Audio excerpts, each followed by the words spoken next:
My name is Pamela Danzik, and I am 41. Today's date is April 21st, 2008, and we're located outside the Sacramento Library. And my relationship to my partner is that I am the daughter of Charlotte. She's my mom. Hi, my name is Charlotte Maggard. I'm 68 years old, and today is April 21, 2008, and we're in Sacramento, California. And my relationship to my partner is she is my daughter, Pam. All right, Mom.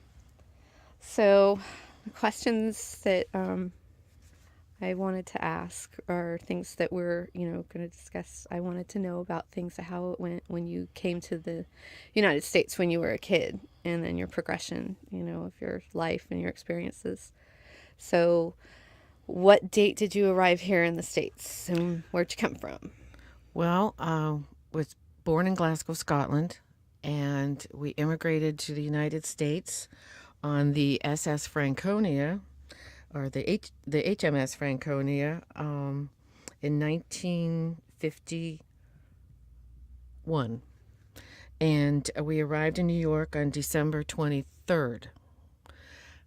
Took a train, and when I say we, it was my mom, Mary Ellen Barr, and my sister Anne Maria Barr at the time, now Brandon.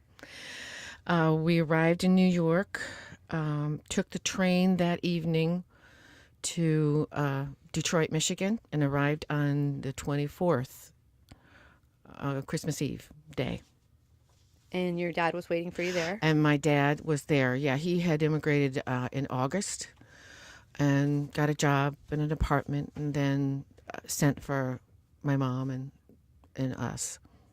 And then we were back together again, family together again. And you started your life in the United States in Detroit? In Detroit, yes. Okay. Mm-hmm. And so you went to school there? Yes. When did you become a citizen? 1958. I was 19 years old, approximately.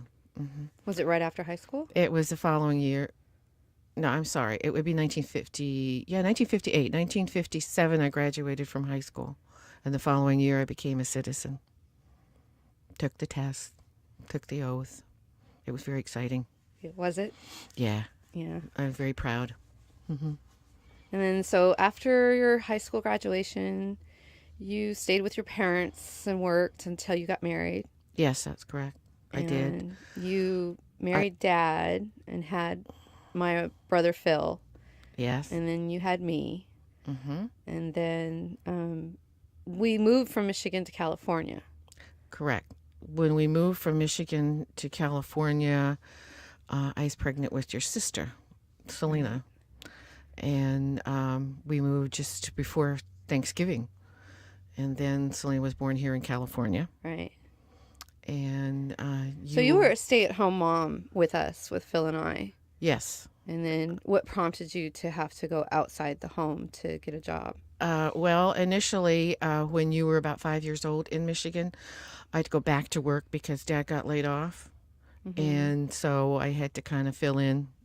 And I had been a secretary for several years. And my skills, I put them back to work. And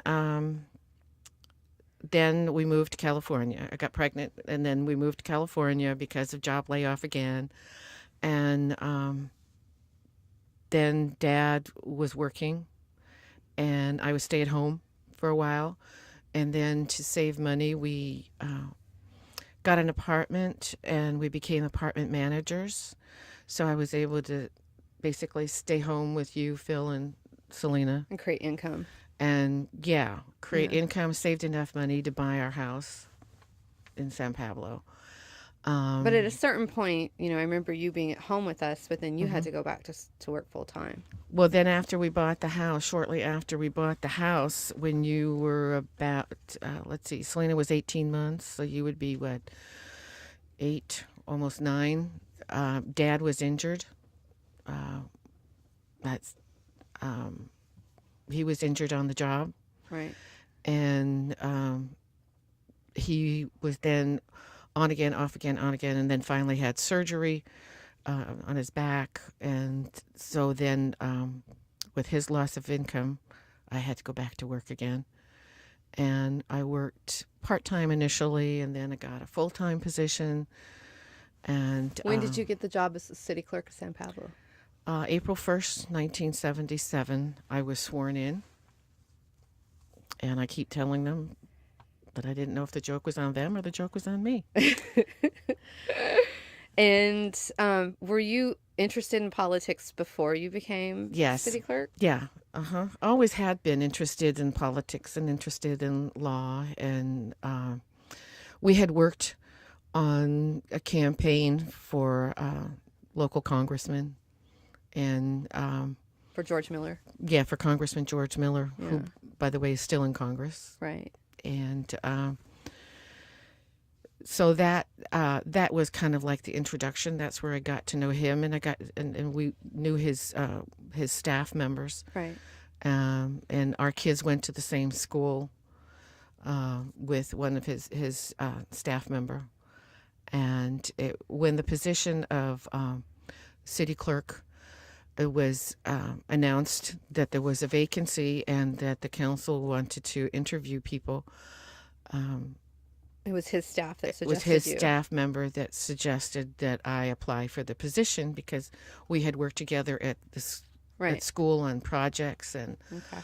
also he knew my background.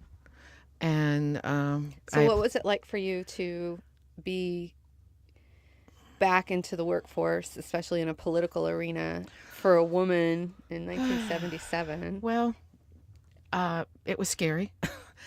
I was apprehensive. I didn't think that I could do. I didn't think that, as much as I was interested in politics, this was, an elected position.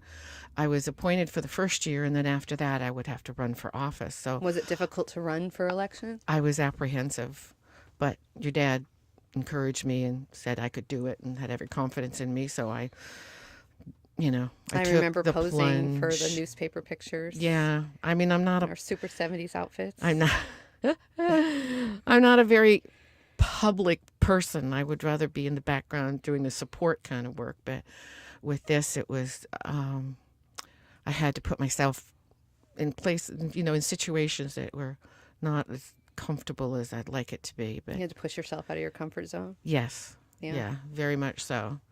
But in time, it got better, a lot better. So I ran for office the following year, and it's a 4-year term. So then that 4-year term wound up to be 22 years later. And That's a long time, Mom. That's yeah. a career.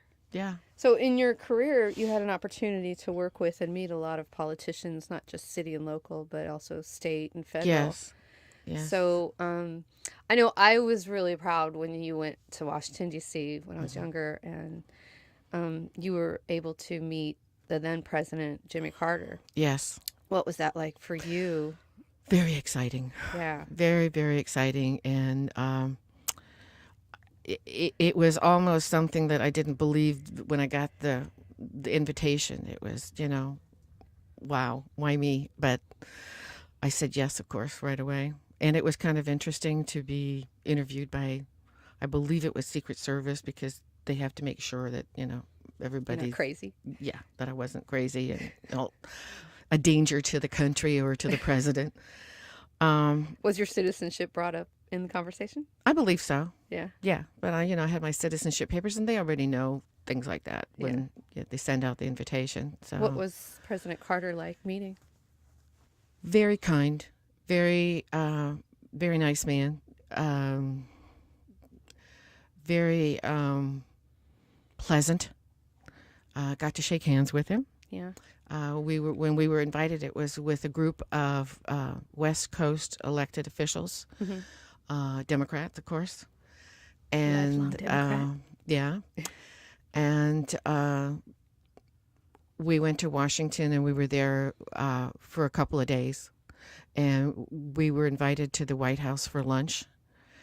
And Did you have a lunch with them, or well, just more of a meet and greet? he wasn't present at the lunch. Yeah. But then we met, and I believe it was the East Room and we met as a group. And then there was a presentation, there's, a speech by, I think, Secretary Brezhnev at the time. I think was it Brzezinski. Not quite sure what his name was, but it was something like that. And then the president, and he came out and welcomed us and gave us, his presentation, and Right. and of course that was during the energy crisis too back then, and talked about energy, and it was really nice that I was very blessed, I thought, to have been invited, Right. and exciting, and also that history shows eventually that he became a Nobel Prize winner. Speaking of energy and Nobel Prize winner, you Yeah. also had the opportunity to meet Al Gore. Yes, I when have. I you were in have met. office. I have met Vice President Al Gore.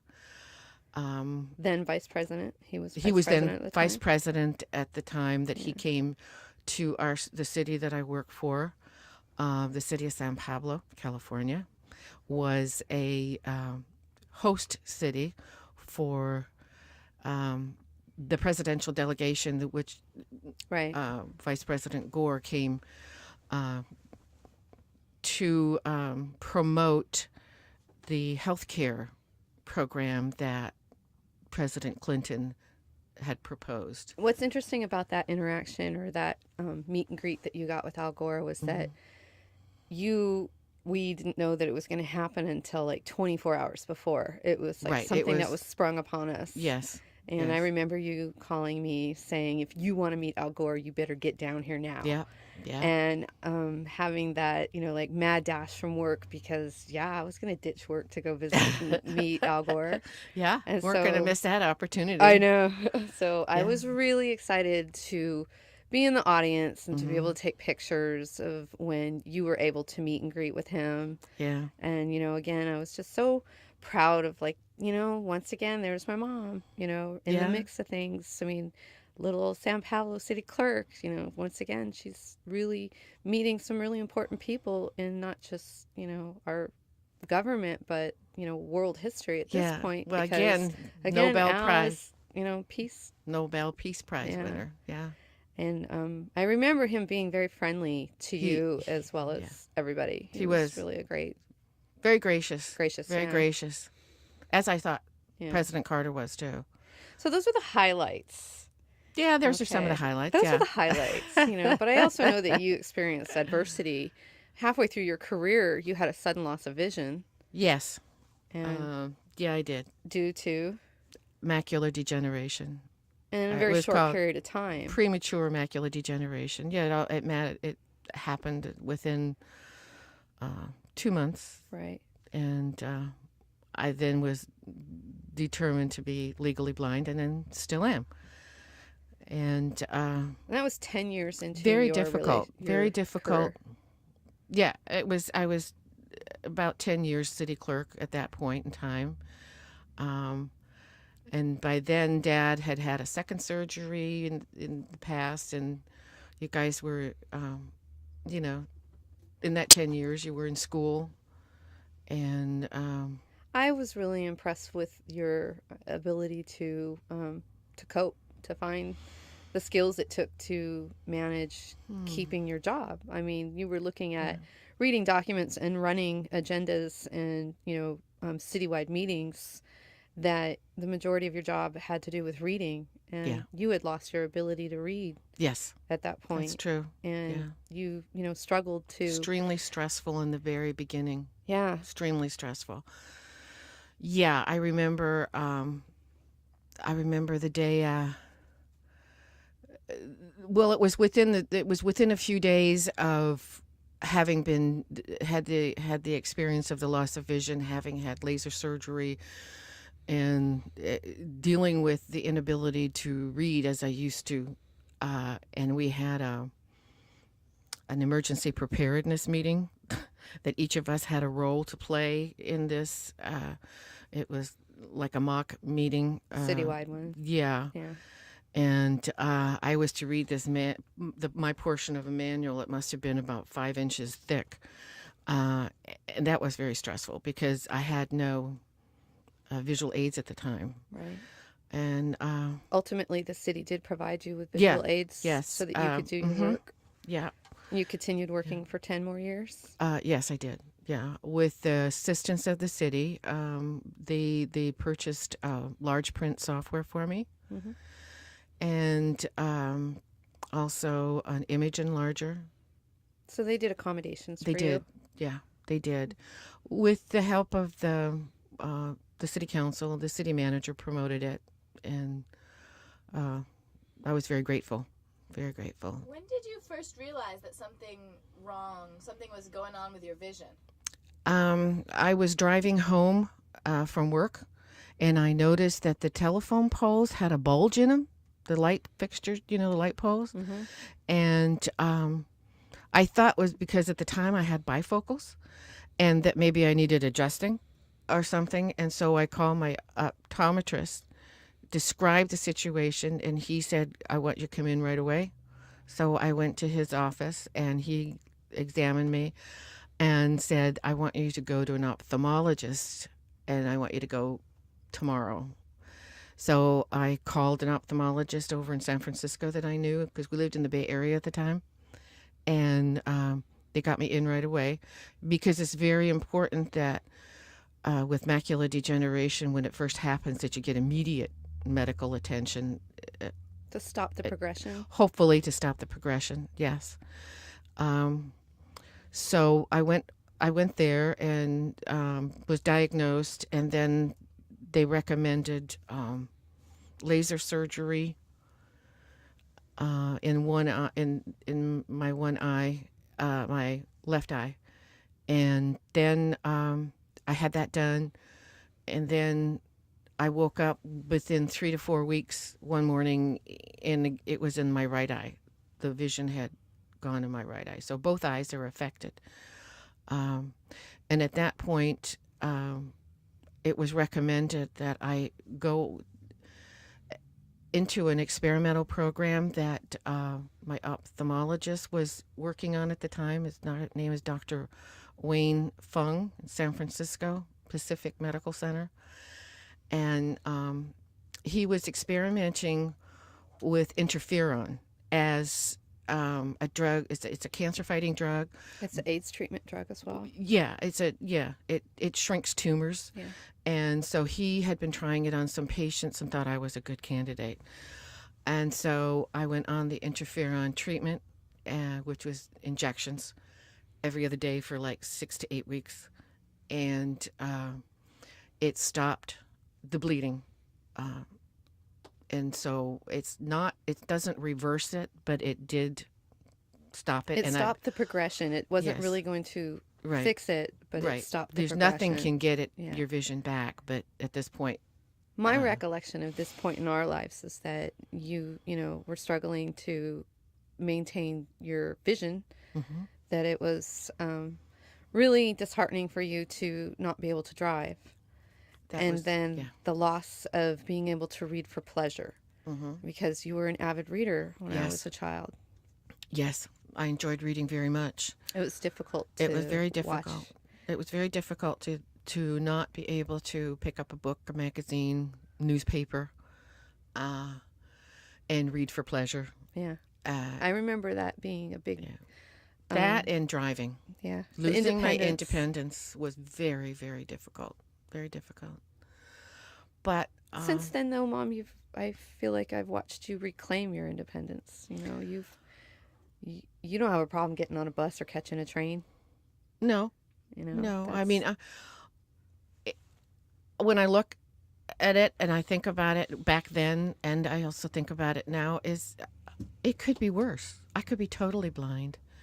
And as much as I cried buckets of tears at the time, and from time to time, even now, about the loss of independence and having to depend on other people to take me places, I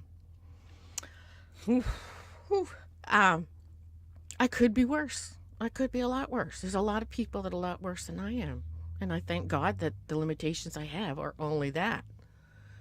And it was my faith, I think, that got me through it. So your retirement came. You got through. Yeah. You pushed Yeah. through. And those and, 10 and I have years. to say that the people that I worked with Yeah. were very accommodating and helpful. For example, part of my job was to gather all the different staff reports before they went on the city council agenda and to review them for the city manager and make sure that everybody had theirs in on time. They would send me my copy in large print, and they all got kind of in the habit of doing that. So, and it was most helpful. So when they would send me memos or whatever to accommodate me, they would send it in large print, which helped tremendously. Yeah. And I had a great secretary or deputy, Rhonda Ray, and she was most helpful too. She was really supportive. Yeah, very supportive. Yeah. And then there came a time when I thought of retirement, the pressures of family and work. Got to the point where it was just, I felt it was just time for me to retire. And the city at that point in time was offering early retirement packages, like 2 years service credit on your retirement plan if you retired now versus waiting, So, I mean, by the time that I retired, I had 22 years of active service, and then they purchased 2 years. So I actually basically I retired with 24 years of service. Mm-hmm. And that's how it came to be. Do you miss it? I miss the stimulation, the mental stimulation. I miss some of the fun things like meeting the Al Gores of the world and the President Carters and the congressmen and being active in that manner. But the stress of the job, being a political out there in the public eye, no. Like your anonymity. I'm very now? content. Yes, to have the anonymity and and not You don't miss being, that pressure. I don't miss being in public eye. No, I never was really one. I mean, it was part of the job, so therefore I had to do it. But it wasn't something that I relished. Yeah, it strikes me, it surprises me for you to say that, because my recollection of us as a family through the years of all of the political events that we were dragged to, all of the spaghetti feeds and crab fundraisers. feeds and fundraisers that we were forced to work at. Yeah. I never got the impression that you were out of your comfort zone. It wasn't an element you were comfortable in. You had us convinced and or fooled that it was something that you were just naturally, comfortable with. You came off very well spoken. You were very well centered when I watched you run public meetings or, speak publicly. I think that is well, it's also something I learned over those years too. Is I took continuing education courses through the City Clerks Association, and that one of the courses was public speaking, and it was my worst subject. I hated it. And then the Business and Professional Women's Association that I belonged to at the time, they also had a public speaking course, and I got the most improved because I was the worst to start out. You would never know it, Mom. You would never know it. What got me past the hump was when I was at the City Clerks Association training. They videotaped this. At first, I couldn't do it. I just couldn't. When it was my turn to get up there and give my presentation in front of everybody and being videotaped, I just broke down. I couldn't do it. So then they said, okay, we'll go on to the next person. You collect yourself, you decide. So then we had a break. And then I thought, and then I cried. Then I thought, and I said, if I don't do this now, I'll be unhappy with myself. And all the work that I've been doing, will be for naught. So I basically just took a big deep breath when it was after break, and I got up there and I did my speech, and I was shaking like a leaf inside. And then I sat down and almost just collapsed. But then they played the video back, and it didn't show. It didn't show. You didn't see the anxiety you were feeling? No, all that was going on inside of me, but it didn't show. And that's what they said, is that a lot of times, although you get uptight and, and you're nervous and you're shaking and you think your voice is shaking, it doesn't show to your audience. So that helped me quite a bit after It didn't that. show, Mom. It did not show. Well, I'm good. telling you, for the years that I watched you, you gave us the impression that you were completely comfortable in your skin. Oh, that was a good act. Yeah. It everybody, there was a lot of other people who did a lot more public speaking than I did. Sure. But, and they seemed to feel comfortable in that. But for me, I had to push myself and make sure that, I did it. It was important. Well, it was a necessity at that point. It was a necessity, yeah, for raising a family with my husband disabled after his second surgery. I mean, after the first surgery, he wasn't able to go back to work. So basically, I was the breadwinner. And Dad was Mr. And Mom. Dad was Mr. Mom, Yeah. yes. And got you and your sister and your brother.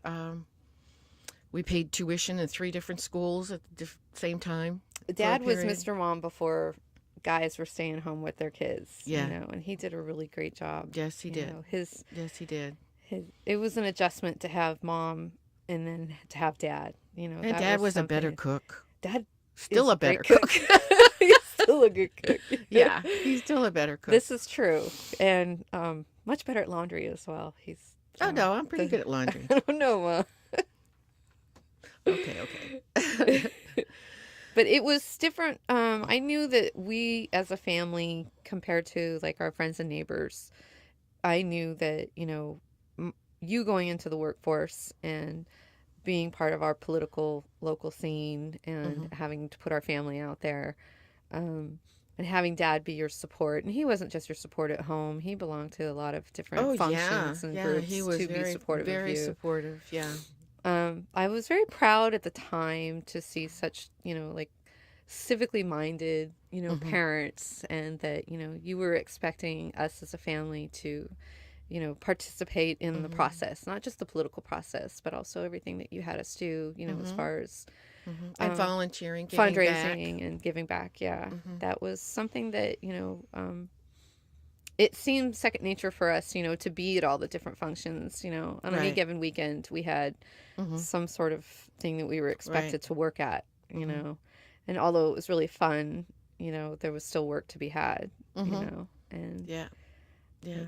really appreciate the opportunity to experience that, and I think that your experience in the political field and going back to work in the mid 70s, just when the women's movement, And the women's women were movement coming was in into, full swing. yeah, and it took me until I was in my late 20s to start recognizing the adversity that you went through. Only when you lost your vision did I sort of become aware of your reality. Before it was just that's what Mom does. That's just where family is. But Right. when I started recognizing the difficult scenarios that you were up against when it came to your loss of vision, that's when I really truly started recognizing all the, not just the efforts, but the challenges that you've had to deal with, whether it be Dad and his disability or, just being a woman going back into the workforce in the 70s, or Right. dealing with the fact that you did become legally blind in a very short period of time. There's a certain fortitude that you show. You just keep going, Mom. You Yeah. just chug Like right the along. Energizer Bunny. like a little engine. Oh, the little engine that could. Yeah. Huh? Well, Yeah. because then we come into, later, Philip and Selena and I, we all Yeah. start having our families, and, you become a grandparent. You Let's have see. We had 2 6 weddings in 6 months and a baby, and a baby. right? Yeah. 2 Yeah. weddings and a baby in 6 In months. 6 months. And That was exciting time. yeah. And you moved right into caretaker. You were helping Selena with her kids. Mm-hmm. And, watching you, be a support to Selena and her children to help her in her, time of where she needed support. Yeah. You've never not supported us. You've always been our advocate, not just the advocate, as not necessarily the head of our family, but certainly you steered the boat, Mom. You really did. Well, I hope I steered it in the right direction. I believe so. I think we all Thank came you. out pretty good. Thank you. We all have our Yeah. lumps, but I just, And I now have 6 beautiful grandchildren. yeah. And I think at this point we're going to name them. We have Michael and, I'll do it in order, Alyssa and Benjamin, and Adrian and Brad and Joshua. And they range in ages from almost 16 to almost 9. almost 9. Thank you, Pam. Well, that would be my baby, so. Yeah, for a while we were just having babies.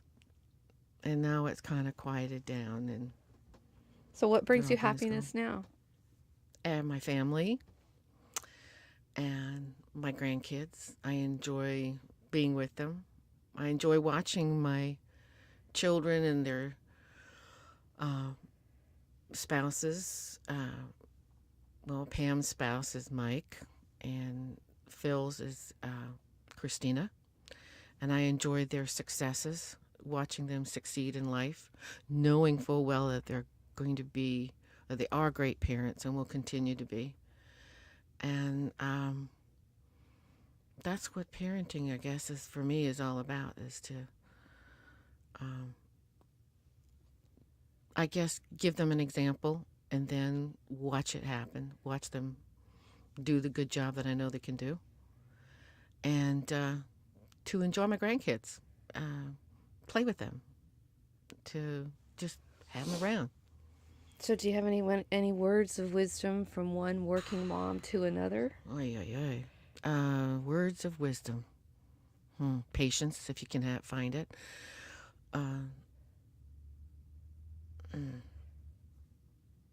Words of wisdom. I don't have any, profound words to say, Pam. It's just, you're doing it. You're doing it.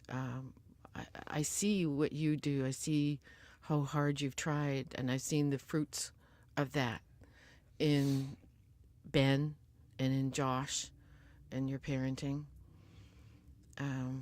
So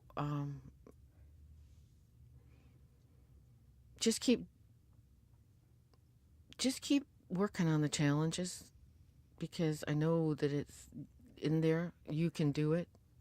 You have what it takes to overcome whatever. And I know that you haven't been feeling all that great yourself in the past couple of years, but you've managed to establish a business and be successful at it and be a successful wife and mom. So just keep doing what you're doing. Obviously, it's working. Well, I'm glad you think so. Well, it appears to me, looking in, that, yeah, I'm very proud of you. Very proud of you. Well, the reason why we're here is because I'm so proud of you. Well, thank you very much. We have this mutual admiration society. Don't we, though? I'm proud of being your daughter and watching your life and knowing that you have always strived to do the best by us, and you do. And I wanted this opportunity to share that I think you're great. I think Thanks. We're going to both wind up bubbling in this thing. I think that you've been a great mom and a great wife, and you're a fantastic Mima. And I just wanted the opportunity to, get that out there, that you had a story to tell. And your story is, from that little girl that came off the boat to that woman, who has raised a family, and, it just your whole experience, your whole life experience, your family and your personal and political career, all of it is very admirable to me, and I respect and admire all the things that you've done and accomplished in your lifetime, and I'm proud to be your daughter. Thank you. Thank you very much. I hope we can continue this relationship for a long, long time. Yeah, me too. I do as well.